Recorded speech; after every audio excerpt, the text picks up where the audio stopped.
Welcome back, ladies and gentlemen, to this US Challenger Series number 16. This is, of course, the quarterfinals between NoRemorse and Eternity Gaming. I'm Nature, I'm joined by Pulse, and the last game was fairly uninteresting up until 35 minutes when Eternity blew up the entire game. Yep, indeed. It was basically farming simulator for half an hour and then the game ended. So hopefully we'll see a more explosive game. I've already told Mikey, please do not pick something like NASA's top lane, because otherwise we will have exactly what we saw last time. So Mundo Fresh has been banned out, no surprise right there. Basically just very common bans, and Fresh is always going to be good no matter really what you do to him, because his kit is so amazing that he'll always be relevant unless his cooldowns are like a minute long, because he just has so much available to him, especially in team games when you can communicate with your allies. You can pull some pretty crazy stuff off. Alright, so we do have all the bans available to us now. Thresh, Elise, Shyvana, Dr. Mundo, Kassadin, and the Rengar being banned. So no Mikey R in that top lane pulling off that Rengar this game. Morath has actually locked in the Evelynn, as Mover is looking to pick up the Annie, and Sliver looking to pick up the Renekton. So that is indicating to me that it might be a little more explosive this game than it was last game.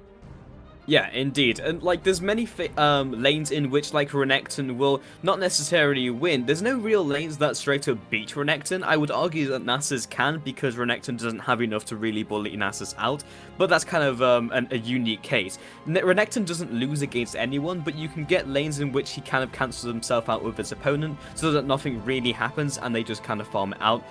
Lanes kind of like, a lot like Rengar actually, because of the way the masteries are at the moment, you can just go deep into the defensive route with a lot of top laners and just build tanky, and you can just never kill them. As long as they have enough damage built into their kit, they can just build straight tank, exactly what we saw Mikey R do last game, and then go deep into that defensive tree and just be unkillable. And we see this time and time again. It's opening up a lot more options for a lot of different top laners, and that's why we're seeing those kind of types of alternatives. Alright, this just happened. Dan has actually insta-locked the Lee Sin. So no farming simulator this game, as we are probably going to see a lot of early action, because of course the Lee Sin is so powerful in those early levels. On the other side of the Eternity team, they have locked in the Leona and of course the Jinx, the one that they had last game around as well. So a little bit of a aggressive lane there as well. Big Goose hovering over the Ezreal, as he will be locking that one in. Yes, he will. So a little bit of a slippery AD carry right there. And Mikey R is hovering over the Nasus. Let us hope it is not going to be that one. I think honestly the Nasus Renekton lane isn't as bad as other top lanes, because at least there will be a lot of action, but especially when you have like an Evelynn and also Lee Sin in the game, you're not really going to have a farming frenzy. Like, it's physically not possible, I think, for that to happen, because both of the junglers fall behind as a result. Evelynn maybe not so much, she can just farm out the jungle, but especially when Lee Sin will be just trying to counter jungle her as much as possible, or even just be in range to counter gank, then he's just a significant threat. So Evelynn can't afford to just straight up farm the jungle against a pick like that. Nasus in the top lane will have to at least do something proactive to survive against Renekton, but past that stage, that's kind of like the Nasus lane though. Like, as long as you get past the threshold against every single champion who has a different threshold, then you just kind of one-on-one them and win. That's why Nasus is really annoying to play against.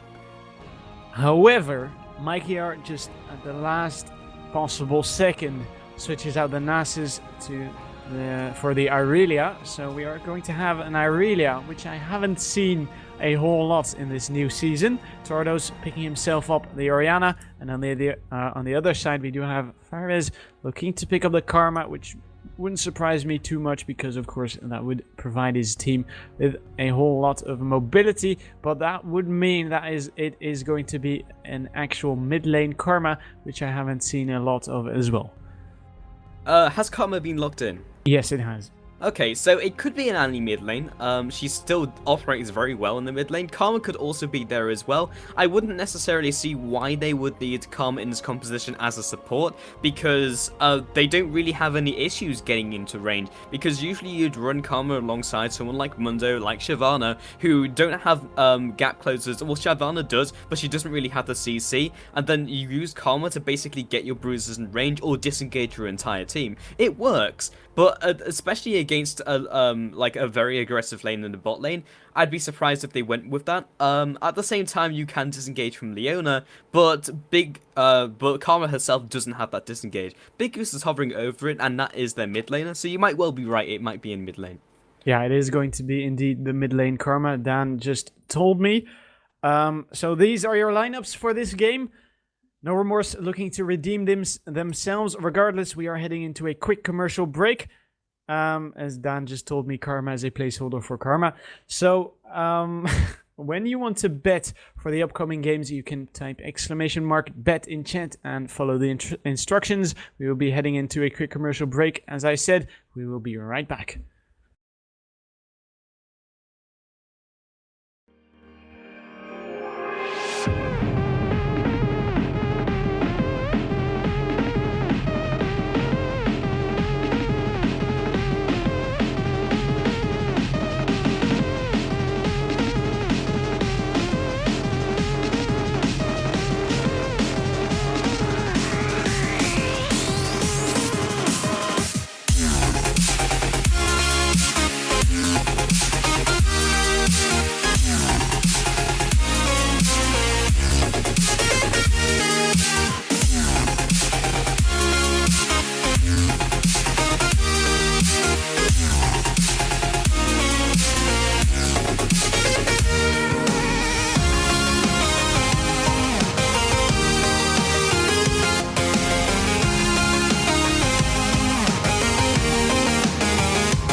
Feel so free, just believe we can come alive.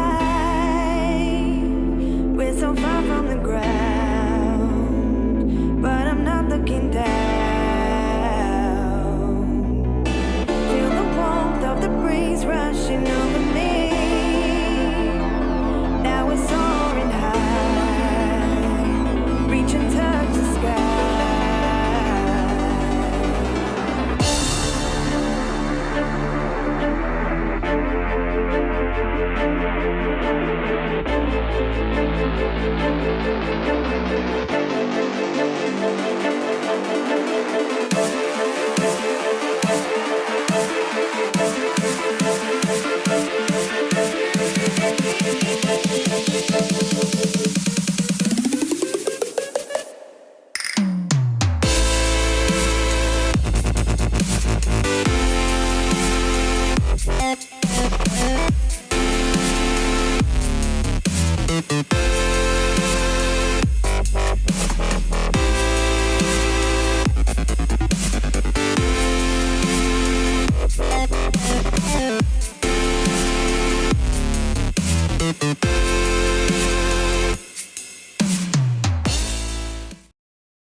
Hello and welcome back, ladies and gentlemen, to EOS Challenge Series number 16 quarterfinals with No Remorse and Eternity Esports. First game went to Eternity and they're gonna find themselves Mikey R. Yeah, he gets stunned up, takes a little bit of damage, and here comes the Zenith Blade. That will lock up Fires and Dan. First blood coming down here for No Remorse, but right now they are looking to turn around and run away because here comes Stratagas almost finishing off Fires. Not quite yet though. Right now, Nico's in all kinds of trouble as he is desperately trying to get away. Flash being burned right there. That is a double kill being picked up for Dan right there. Big Goose not quite done with North yet. Now looking to switch over to Tordos as his focus, but he will not be picking that one up. That is 3-0 in these early minutes of the game. Well, last game we were complaining with a lack of action, but this time, already 3 kills in the early game. 2 kills onto Lee Sin. Very excited to see what he picks up. And does he have enough gold for a Doran's Blade? In fact, he does not. So usually when you get those early kills on Lee Sin, he'll like to go for Doran's Blade. He'll just get that extra little bit of damage. Actually, I'm a little curious where that extra gold went into. Where is Lee Sin? Because he picked up 2 kills, but only had like 400 gold. Interesting.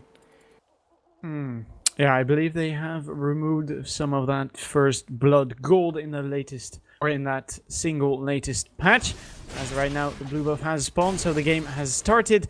Dan picks himself up, as you said, the boots of speed, and he will be just starting off fairly strong in that jungle. On the other side, we do already have a kill on Mover, of course, so he is going to bully Mikey R even more than he would normally, as of course he is a little bit stronger than you would assume he is going to be in those early levels.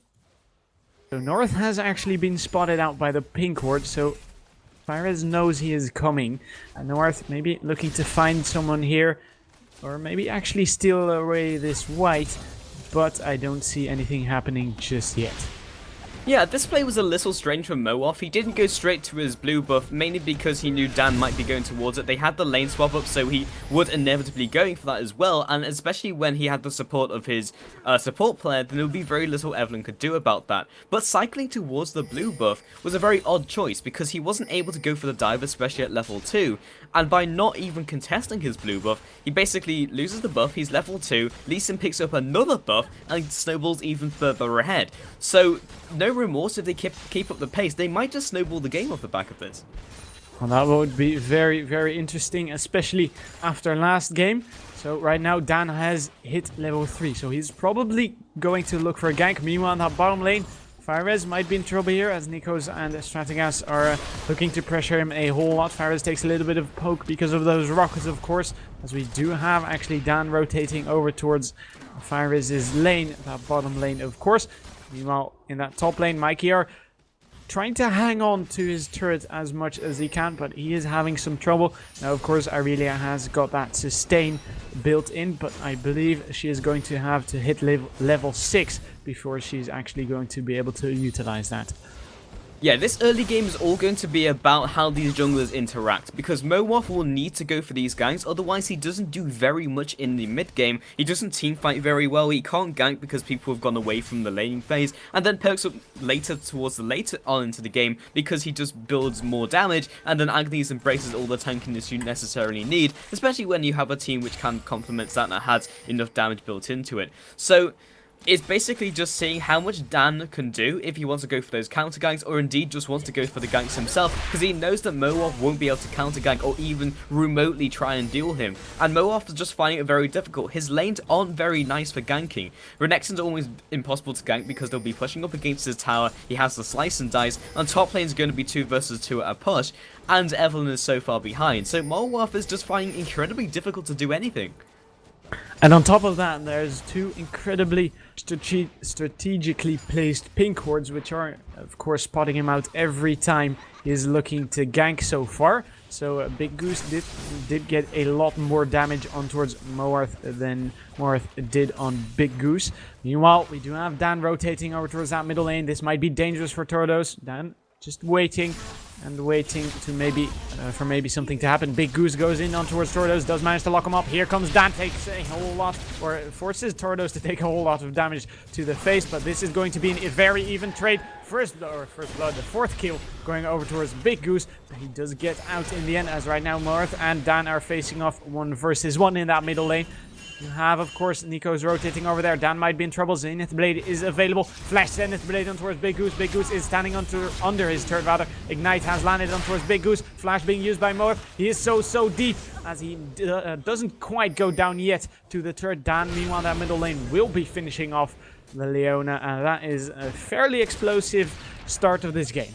Yeah, kills left, right, and center. Very different from the first game. Dan not quite tanking Evelyn on the way out, but 3-0-2 already, and Karma has just picked up a needlessly large rod. Stratagas drops low in the bot lane. Uses the Flame Chompers to deter Fires from actually following up on that one. Stratagas, as you said, took a whole lot of damage because of Fires. I do think he maybe underestimated the damage that Fires could put out at this point, but then again, well, Renekton is a little bit of a deceptive champion in that case, because sometimes he can just blow you up instantly without you expecting it. So right now Stratagas is being backed up by the support Nikos, and Firez is being forced away once again.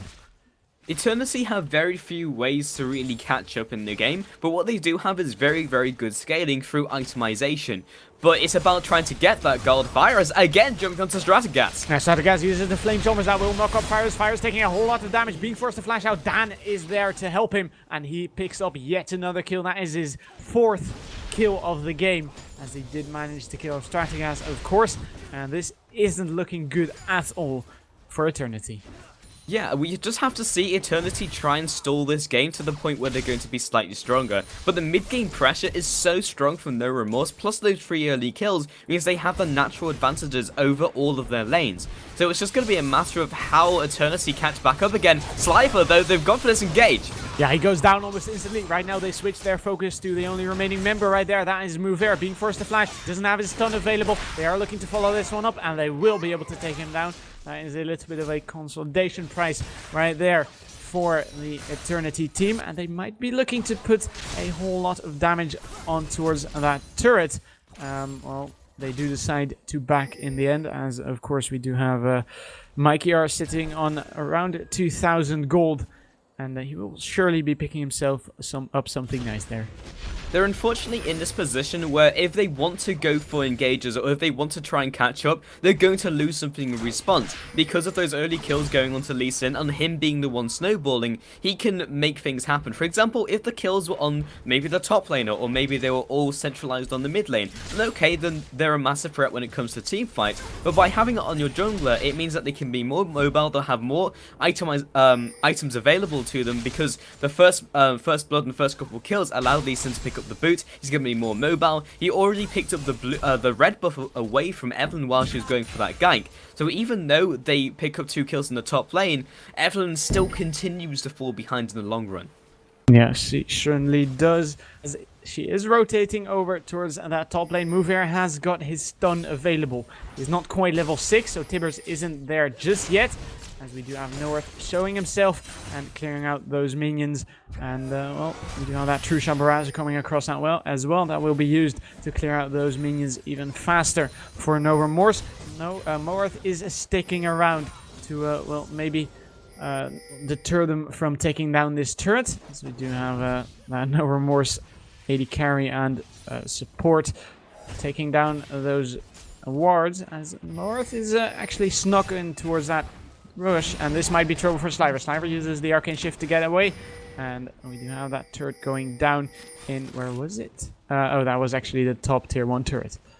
Yeah, indeed. Basically, it was Eternity trying to hold on to this turret as long as possible, because they knew as soon as that turret goes down, then we'll see NoRemorse swap their top lane to their bot lane very quickly, and then there's very little that Fires can do against Irelia at this stage. Even though she's only slightly ahead in farm, that's all Irelia really needs. And when you start hitting level 7, level 9 area, when you start getting the extra points into hit and style, that's where Fires will really start to fall behind. Because what Renekton has over Irelia in that matchup is the early game. There's no way that Irelia can trade blow for blow with that. Eternity come around the side, find themselves at Dragon. Not sure if they can really take this away, and I don't really think anyone's going to get picked either. But when Renekton inevitably goes back up to the top lane, because they will go for this switch, then he will not be able to trade with Irelia, and they will continue to win all of their lanes.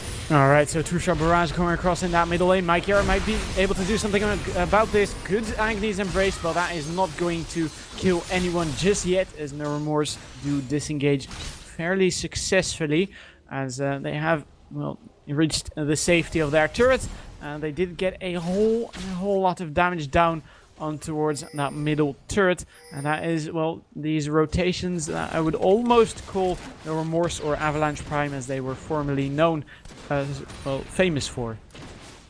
Yeah, indeed. Like the old Avalanche Prime lineup, this isn't exactly how it was, but they've had a couple like roster changes. But the old Avalanche Prime was so incredibly good, and they basically split up after like one event in the US Challenger Series. We were like, well, they had so much potential. They actually took down Dignitas UK in a 2-0 series, and it was absolutely incredible because Big Goose was throwing out these unconventional champions. They just had very different styles, and they were just innovating in the new season because of the new champions. So it's nice to see them come back into the action, especially after not necessarily a disappointing first game, but a very like slow-paced game that didn't really represent how strong they are as a team, whereas it was just kind of people farming it on out and then one team fight swinging in one direction. Alright, so for now, we do have Slayer and Mover just freezing that lane in the top lane to get as much minions because of that as possible, because it has been pushed in fairly deep. So yeah, they will be trying to utilize as much of that free farm as they can get. You know, that middle lane, nothing really happening either, but we do have Moworth sneaking around the side to maybe make something happen here on towards Big Goose. Big Goose has used that inner flame, but he spawns out Moworth, and he uses the Inspire, and he gets out safely. So he's a little bit too slippery for Moworth at this point. He will find the pink ward, and that is going to be the end of the pink ward. But, well, it seems like we are in a little bit of a lull in this game once again. Yeah, now that we hit the mid-game, I would like to see NoRemorse try to accelerate these lanes to the point where they can start going for lane rotations, they can start going for picks in the jungle, because that's really what they need to do right now. They have a really strong mid lane, especially with an Ezreal going for a mid-game build, going for the Trinity Force route over like a conventional, quote-unquote, AD carry build. And I'm a little surprised that they haven't swapped the duo lane into the bot lane, because it's just allowing Strategas to catch up. Yeah, but Fyrus gets caught by the Flame Chombers. Dan isn't done quite yet. Zenith Blade connects on towards them. Here, great Solar Flare. We'll turn this one around. Fyrus being forced to get out of there, but Strategas is going down nonetheless. He goes down to Dan. Dan now looking for his double kill on towards Nikos.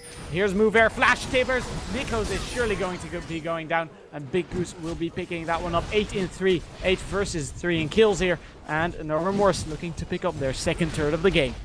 Yeah, and there's the lane rotations we see from NoRemorse. That's exactly what they need. Karma is really high mobility with the Defiant Shield and, well, Inspire and also the Defiant Shield. And he just was kind of in the right place at the right time. And Dan has also picked up the Boots of Mobility, so they just have the ability just to be everywhere on the map all at the same time. And they're finding very difficult to react to that from Eternity. Moab gets himself caught. Oh my god, the damage! Yeah, takes so much damage. Ignite is sticking. Is that going to be enough? Pops the health potion, and no, that is not going to be enough. He makes it out by the skin of his teeth. We do have Tornadoes rotating over, gets the command attack in there. That will spot out Mover. We do have Strategas catching on towards Mover. He is looking to turn this one around. Barrier being used by Strategas. He is not going to be going down here towards to Mover, as Mover goes down in the end. Now Big Goose getting caught. That is looking to be yet another kill here as a retribution for Eternity. There you have it. Tornadoes picking him up, and that is well, a little bit of a consolidation prize once again.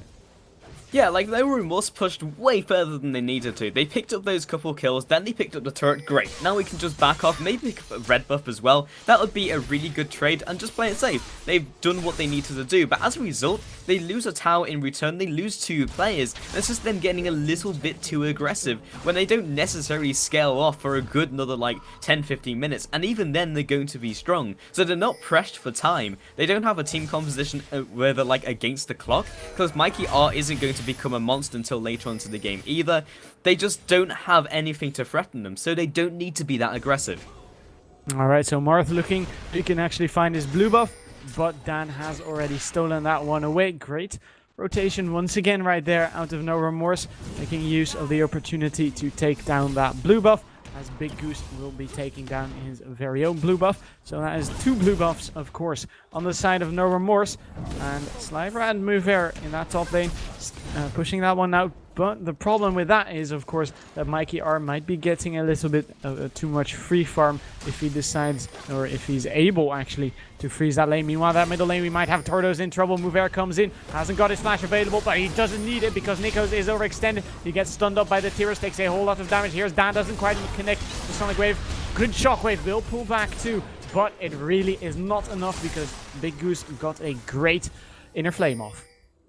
I'm a little surprised that we don't see more mid lane Karma. Like, we do see some like Karma support because of the utility she has, but she has really absurd damage on all of her skills and really good scaling to the point where I'm just surprised we don't see much Karma. She just does so much damage, and she also still maintains that utility even without being in the support role. Dragon has just spawned, and Karma will find it so easy to zone people away by herself. He's actually turning attention to Dragon. Mikey will find himself caught. Trusha Barrage comes across. Mikey is being forced to run away with the command dissonance. So we do have the zap coming across as well. Inner Flame will force Stratagas to get out of there. And that is the second dragon of the game being picked up by NoRemorse. They are rotating over towards that middle lane to maybe make something happen there.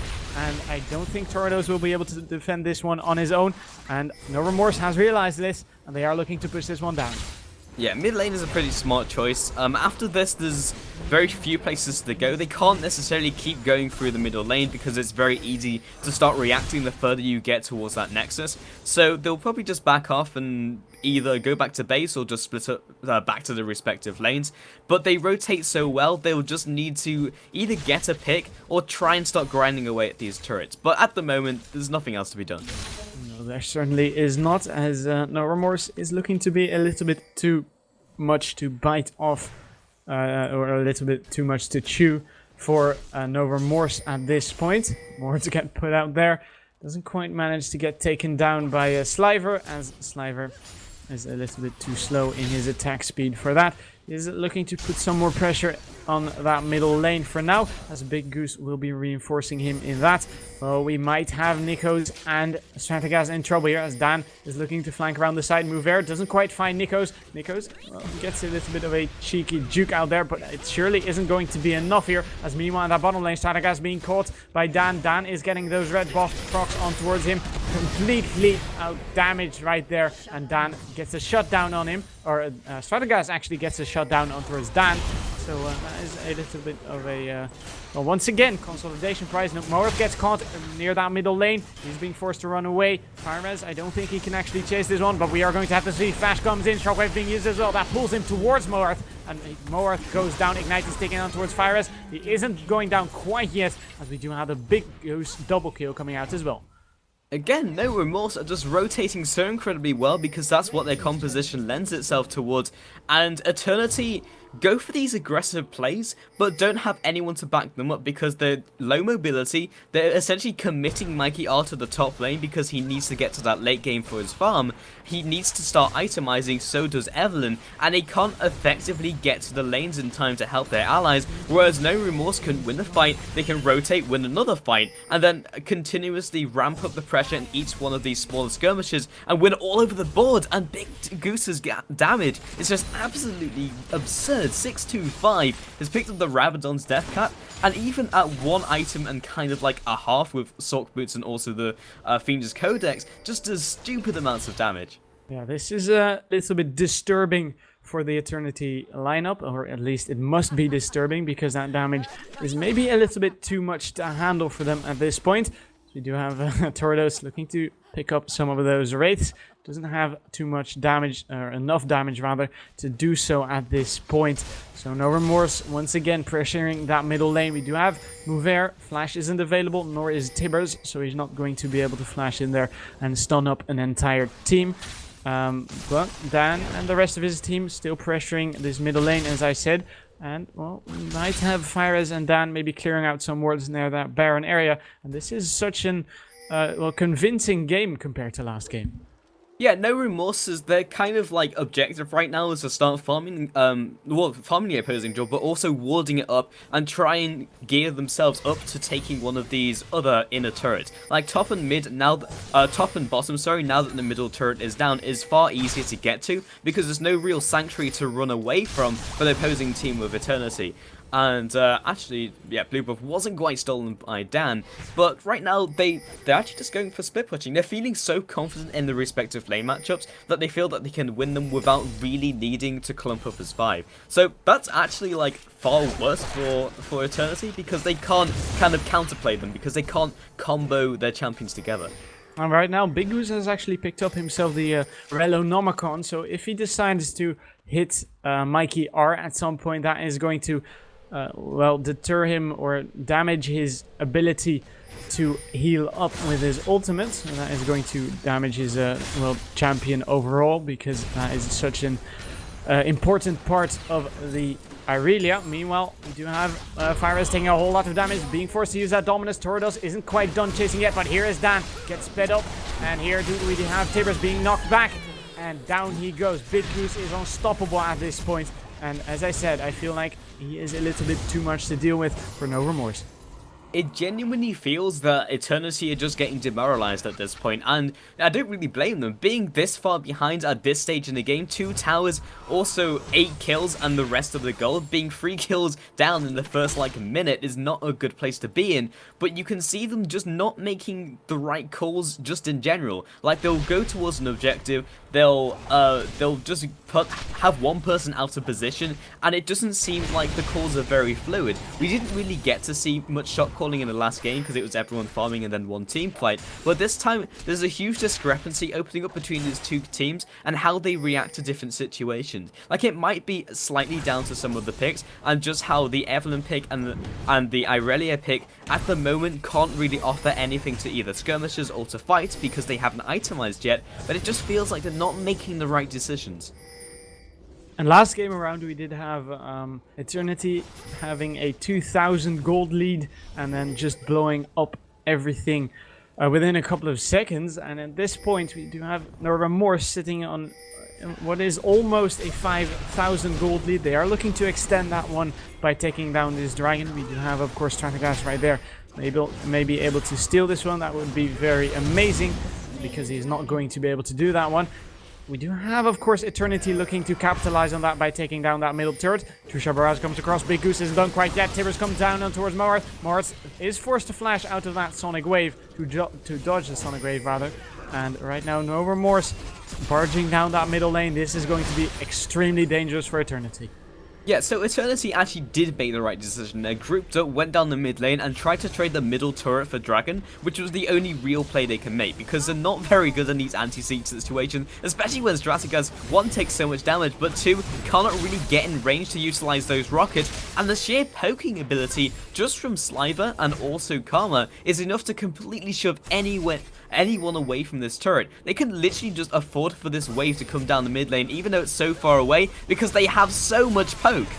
Oh, in goes Dan on towards Nikos. Is forced to use that safeguard out in the end. He almost got a hold of Nikos, but he did not quite in the end. As right now, good shockwave pulls in 3. This is going to be disastrous for No Remorse as they lose 2 members immediately. That is a double kill. Looking to be a triple kill. Doesn't quite manage to get it, but that is 3-4-0 just by 1 Super Mega Death Rocket.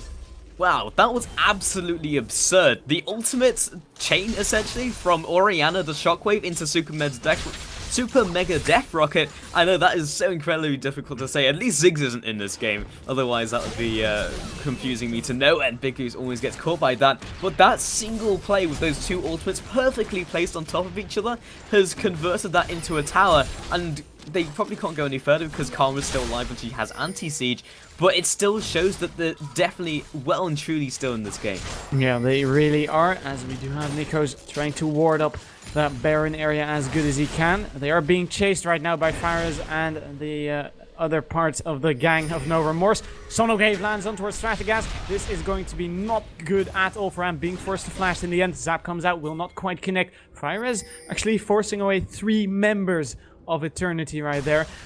Renekton is quite the scary beast. Yeah, and it's a little interesting because there doesn't seem to be too much AP itemization, or like rather magic resist itemization, because there's so much AD damage like Irelia and Stratagas.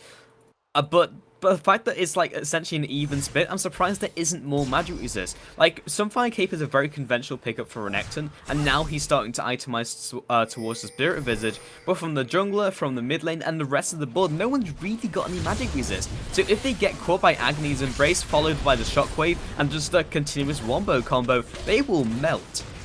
Big Goose just throwing in those inner flames, and he almost took down Strategas to half HP with just one single hit of that, so that is proving to be extremely dangerous if that wasn't the case already to Strategas. Right now it is a 3 versus 5 situation near that turret. Evelyn has shown herself, so that is going to be a 5 versus 4 in this case. So we do have Nikos looking to rejoin his team as soon as possible, but NoRemorse not quite done sieging here yet, and they are looking to force their way towards killing this turret. Destroying it rather, but Eternity aren't letting them. Yeah, the fact that NoRemorse isn't completely overbearing on the turret means that it's far more easier for Eternity just to clear out these waves, because they have a lot of wave clear when they can get in range for it. Especially Orianna and then Jinx just by themselves will instantly clear out a wave, and if Irelia can get there as well, the wave is just simply gone. The only reason NoRemorse was able to siege turrets so easily before is because they had so much poke and so much damage, they could essentially just sit on top of the turret and push people away from it so that the AD carry could wear away on it. But that's no longer happening, and it's essentially Eternity have enough damage and enough buffs and the bigger item spikes so that they can at least repel the assault. And that, in the long term, is really causing issues from NoRemorse, because we've mentioned that in the late game, Irelia will become an issue, so will Jinx, so will Evelyn, and they're kind of up against the clock in that sense, that they have to make no mistakes at all, or at some point they will start losing team fights. And when they start losing team fights, they basically lose the game because they don't have any other tools in their arsenal. Alright, so this might be trouble for Morth, as we do have that Talisman of Ascension coming out for the NoRemorse team. They did scare off some members of that Eternity lineup, but in the end they are looking to back away towards their home, and towards their base rather, and well, maybe pick up some more items. And I feel like NoRemorse, if they want to siege, they really need that ultimate sieging tool, which is of course the Baron. And well, they are certainly looking to maybe do a little bit of a dance around that general area, but Mikey and Tordos as well as Strategas are actually standing by to deter them from starting that one off, because they know that that is going to be very, very dangerous for Eternity if, of course, NoRemorse manage to get it. NoRemorse do several things really well. They teamfight really well. They have very good disengage because of Karma. They have very good kind of like control over the game, and they have very good sieging. That's what they do well.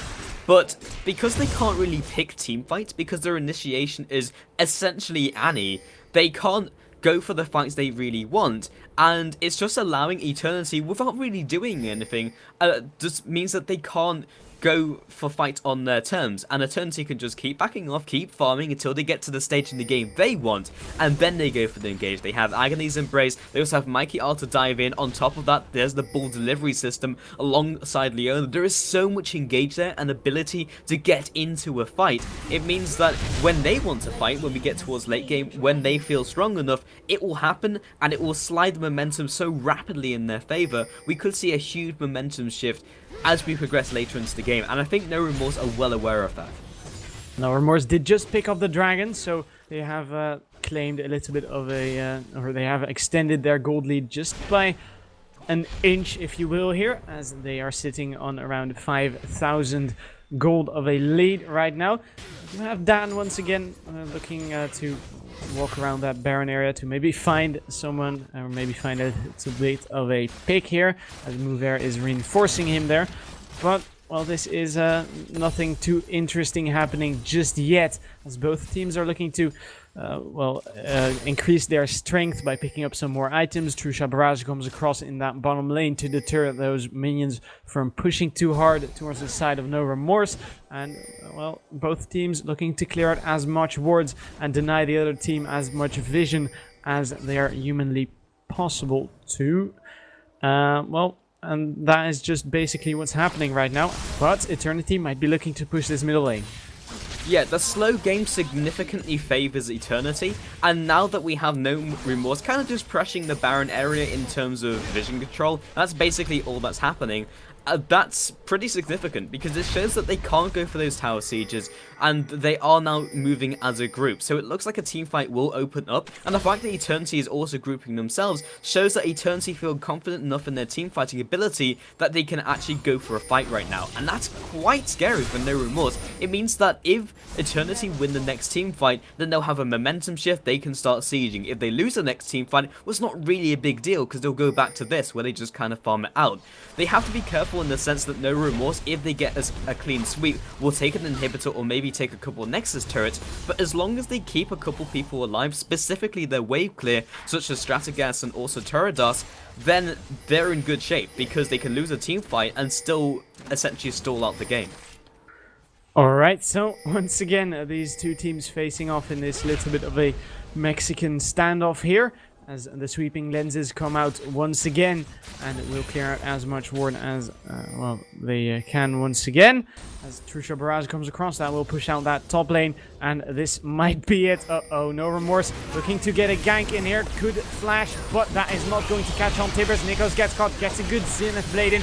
Shockwave pulls in 3 Super Mega Death Rocket, will do a whole lot of damage on towards Fires. He's being slowed by the Zap, he's now being followed up, he's going down for the double kill as right now Big Goose is trying to turn this one around, but it takes so much damage. That is a triple kill for for the Aurelia Mikey R, and that is the shutdown coming in on him as well, as he does die in the end. But well, Eternity pulling out ahead in that team fight as you were predicting rather. Can they actually capitalize on that? That is a real question. That was disastrous for No Remorse. Like, they just really just got caught by with their pants down. The wards over the wall meant that they were all clumped up, so that the Orianna ultimate hit 3 people. They had like Leona jumping on the back line, so they couldn't really do anything, and the rest of them just disintegrated from the sheer amounts of damage, all in a very short amount of time because of the AoE. The only reason No Remorse lost that was because they were clumped going for their own type of stealth engage. But the way that Vision works anymore, it's very few times at all in League of Legends where you will see a stealth Baron or a stealth engage or a stealth objective taken, and it's such a risky play. And as a result, Eternity just got the ward over the wall, Shockwave came in, and they just blew them up. Yeah, right now, oh, No Remorse actually starting off this Baron. This might be bad for Eternity if No Remorse actually manages to get this, but Eternity recognizes threat, and they are looking to close in very, very quickly. Mikey R looking to show his power here, dives on towards Fires. Fires takes a whole lot of damage, dives in there with the Dominus. No Remorse have peeled off this dragon. Trusha Barrage comes across. Nikos goes so deep, he's looking to get blown up, but Stratagas gets 1 kill on towards Mover. Fires goes down for the double kill, as we do have Stratagas right now trying to chase down Sliver. That is surely going to be the triple kill, and Sliver does get down in the end, gets killed in the end rather. Dan goes down, and that is going to be a Baron for Eternity, 4-0, and this is not good once again. Yeah, that was basically a desperation from No Remorse. Like, that was their only play on the board because they couldn't go toe-to-toe with Eternity anymore. They realized that from the last fight, especially with the item spikes they just got. They can't go for the towers anymore because of what we've previously seen, even without being that far behind. So they had to go for Baron. That was their only alternative, and they all went for it as soon as they were available to do so, and they still lost that fight. 2 team fights massively swinging in Eternity's favor, plus the Baron. There's almost no way that No Remorse can come back into this unless they have an incredible team fight. And you may be saying, why Pulse? They're only 2k behind. But the fact that they're essentially losing the game even when they're ahead in gold signals that they will just continue to lose. Especially when we spoke early into the game nature, we were saying as soon as Aurelia gets rolling, as soon as Evelyn gets rolling, Jinx is naturally going to do more damage than Ezreal with the build he was going for with the mid-game build. Then they will only progressively get stronger, and there's far more room to grow in terms of item builds. Alright, so right now, Eternity looking to pressure that middle lane and maybe take a turret off of that, because of course they do have that ultimate sieging tool that I was talking about earlier, as they will have that superior regeneration right now. Mover is all alone in defending this one. Dan and Fires are very pushed up very far. Meanwhile, Morth taking a whole lot of damage. He is going down to Sliver, and that is one kill picked up right there for NoRemorse. That certainly isn't good. Right now, Torto's looking to get ganked here, or he is probably going to get ganked, but Dan decides against it. In the end, he will just be clearing out his very own jungle, and Eternity looking to set up a little bit of a defensive perimeter here. Strategas doesn't quite catch the zap on towards Dan, however, and Dan may be looking to chase in here, but, well, they should be a little bit hesitant about that. Yeah, 4 versus 5, they won't want to go for a team fight. There's no real objectives on the board that's outside of their own turret, so they'll just back off, wait until Evelyn respawns, and go for another fight. Like, the only reason that they weren't able to push the advantage was because Evelyn just got picked up by Ezreal. That will mean that there's an extra, like, minute or so that gets reduced from the Baron push, but it still means they'll have enough to group up and probably at least take a turret from this. And NoRemorse are being oddly aggressive. Like, they're being aggressive to the point where they know if they try and stall out, they won't win, because they have wave clear, but they don't have enough to the point where they'll eventually get chipped out. Whereas on the receiving terms, like, Eternity can anti-siege all day with Jinx and Torodos on Orianna. So they're being aggressive because they have to, not necessarily because they want to. Yep, and for now, NoRemorse are looking to put a little bit of more pressure in that jungle of the Eternity team. Dan just trying to sneak in there, gets a ward in there, and Strategas is keeping a safe distance. He didn't quite see him, I think, but Dan might be in trouble here if Moarth actually finds him. Dan desperately trying to get out of there because he knows he has been spotted by walking over that pink ward, as he is going to get out of there by using the safeguard. And Eternity still pressuring that middle lane, or actually for the first time really trying to pressure as much as they can, but they seem a little bit hesitant to me.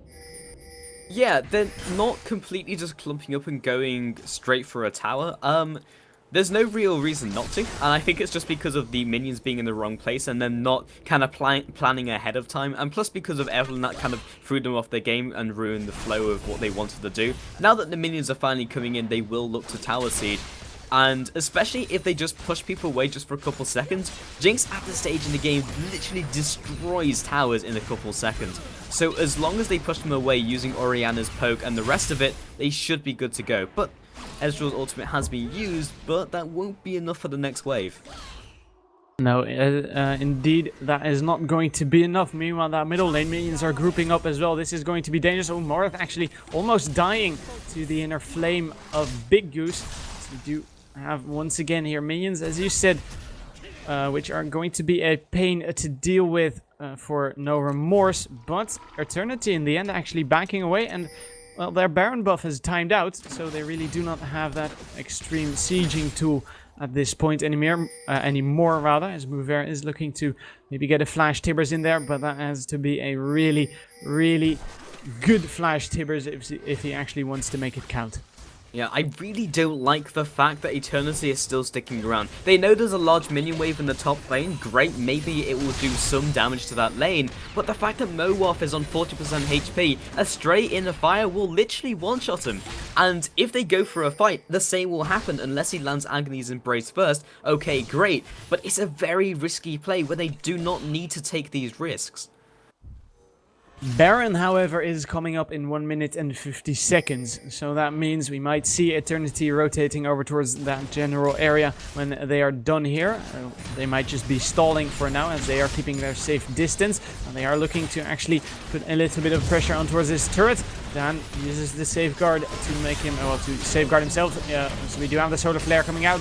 Zenith Blade catches on towards 2, and that is a great shockwave once again. Fires is so deep. He dives in towards the backline, but he cannot kill anyone at this point. Mikear goes very deep as well, but he has got himself a Guardian's Angel. He doesn't die quite yet. Mover gets stunned up by Nikos, who goes very deep himself as well. Doesn't get stunned up himself. He is taking a whole lot of damage. Now, NoRemorse are on the attacking side. Dan has got the Sonic Wave on towards him. He uses the Resonating Strike to finish him off. Right now, Mikear and Moarth desperately trying to get out of there. And NoRemorse, well, I feel like they might just once again be in the driving seat here.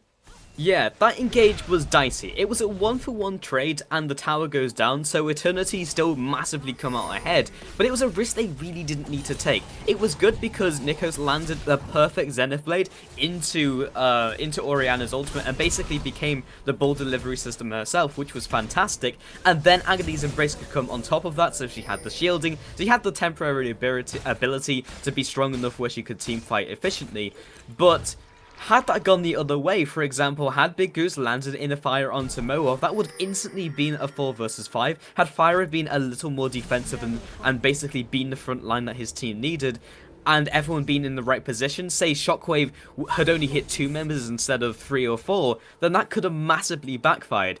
Like, Eternity are taking risks that they don't need to. It's working out. If they continue to do this, then No Remorse can come back into the game.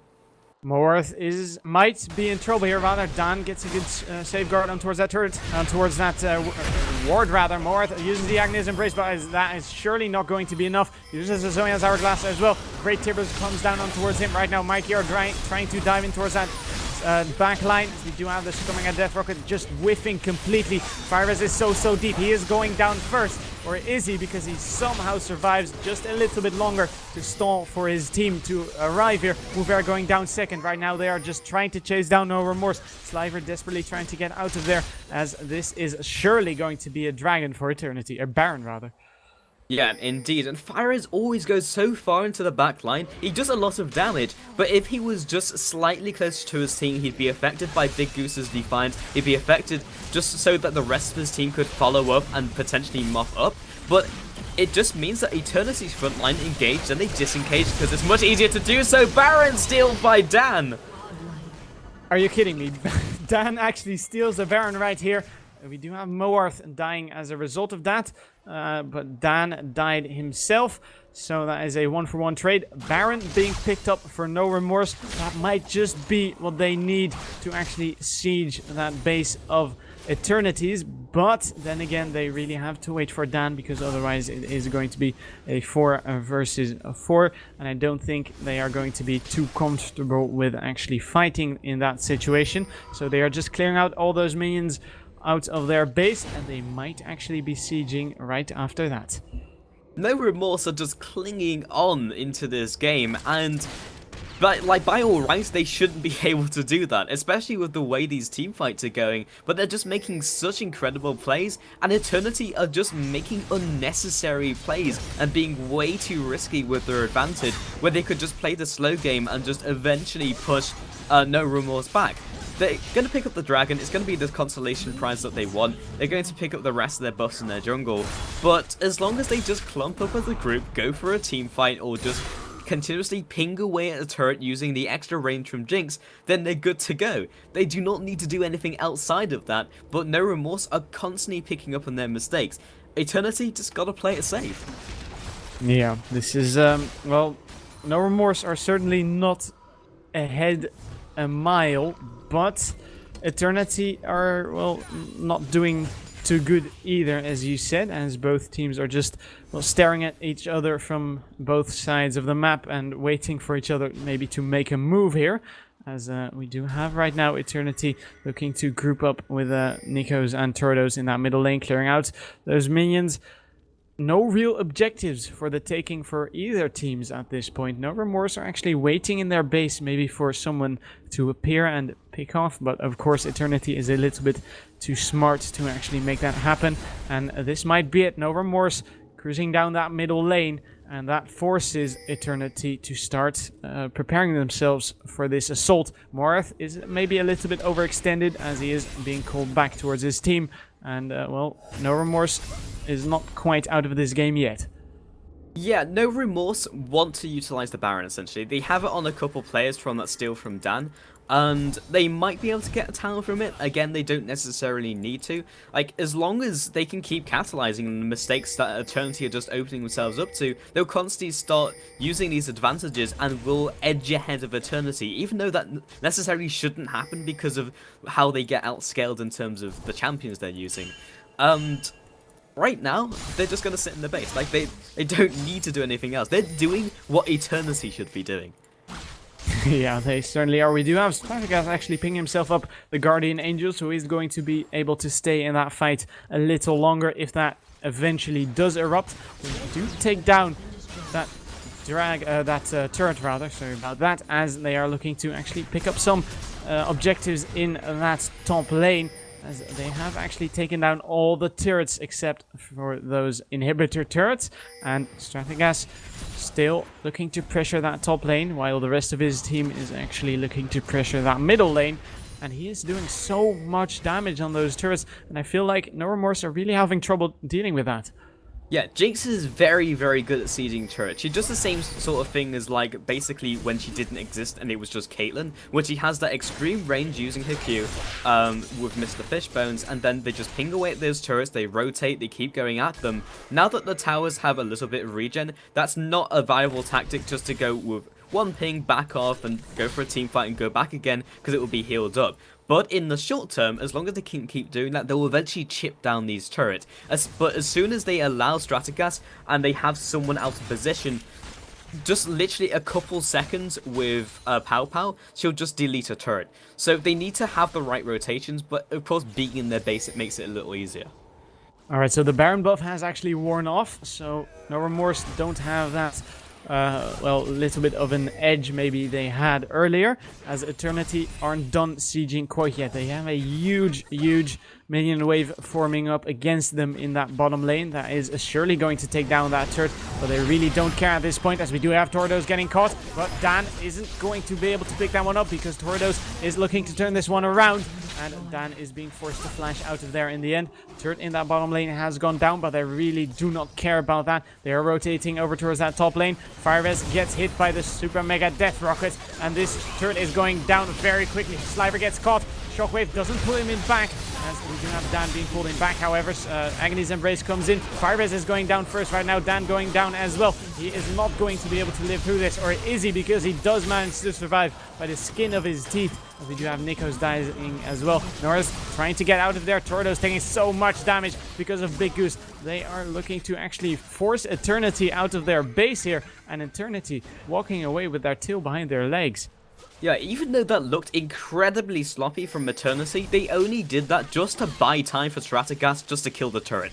Like, because they knew nothing else was going to happen unless they just throw themselves at NoRemorse, then nothing was going to happen. And they made the right play, because it ended up in Strategas picking that turret. Dan has found himself Tordos. Yeah, but Mikey-R has found himself Dan, and Dan is being forced to run away here very, very quickly. Mikey-R now in trouble for himself, as Mover and the rest of NoRemorse are here to actually kill him. Mover goes down so quickly, and Mikey-R is actually going to capitalize off of it.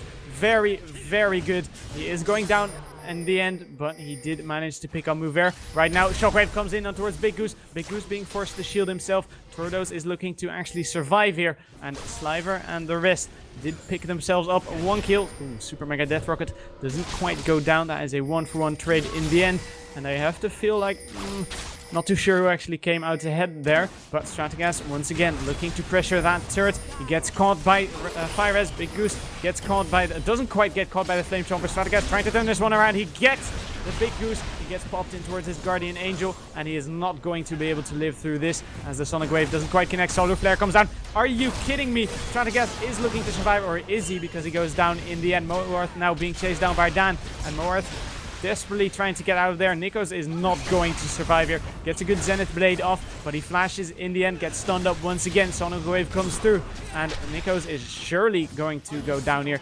Sliver is unstoppable, and that is a 3-for-1. NoRemorse just buying more time in this game. This is really messy from Eternity. Like, they were caught as they were recalling, but it was very easy just to avoid that by just backing off further and then recalling, or just walking back to base. They will be stealing this blue buff away as well, but they just don't need to be making these mistakes. They're easily avoidable, and again, NoRemorse are not a bad team. They're incredibly good, and they just capitalize continuously on these mistakes that are being made. Top tower's gone down, and including the inhibitors, so there is a little bit of pressure, but because of the changes, not all the waves push in, so they're able to continuously capitalize on these mistakes.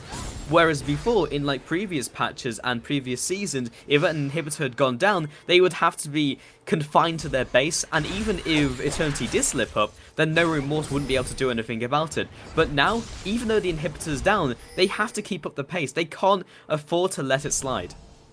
50 minutes in this game and no real definite winner just yet. So we do have Eternity grouping up. They have shown some interest in this Baron, but that might be really risky because Dan is lurking in that jungle to maybe get another steal, which he did so perfectly last time around. So we do have Stratagas and Nikos and just clearing out that wave in the bottom lane, and they are heading over towards that Baron area. Stratagas isn't done pushing just yet, as we do have Tordos and Mikey R maybe looking for a pick here. This might be dangerous for NoRemorse.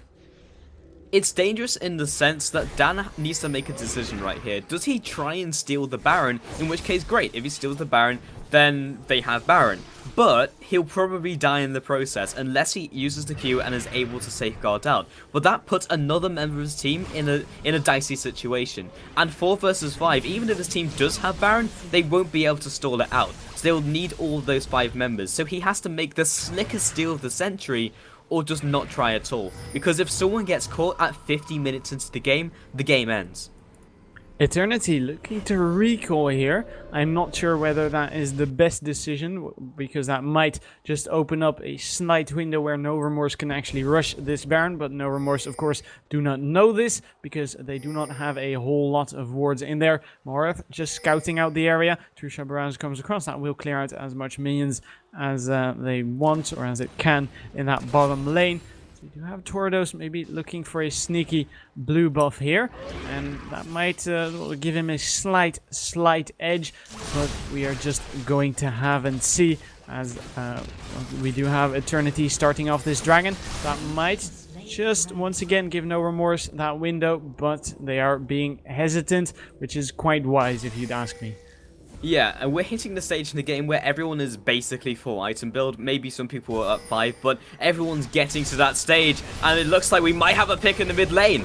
Tordos gets stunned up. Fire is so deep once again. Shockwave comes through. That will pull in Dan, but is that going to be enough? It surely isn't looking like it. Fire is going down very quickly. Nikos goes down first. Right now they are turning their attention to move there. He goes down. Dan being forced to flash. Zap connects on towards Big Goose. He is going down. That is 2 kills for Eternity. They are looking for their 3rd. Dan taking a whole lot of damage. They caught on towards Sliver. He's getting popped in towards his Guardian Angel, and he is not going to be able to survive this. No, he isn't. Shut down coming in towards him. And right now, Mikey are using that Blade of the Ruined King to finish off Dan, and that is 4-0. Eternity looking to close this one out.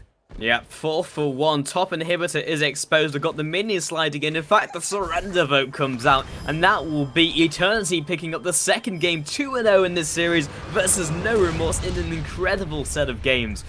That was quite fun to cast. 52 minutes it took them, but then they do manage to close it out with a 2-0 in this best of 3 series, so they will be advancing to that semi-final. Now I believe we actually have another game coming up after this. Is that true? That is true, so we are just going to have to ask you to stick around a little bit longer, because this surely isn't going to be something you want to miss.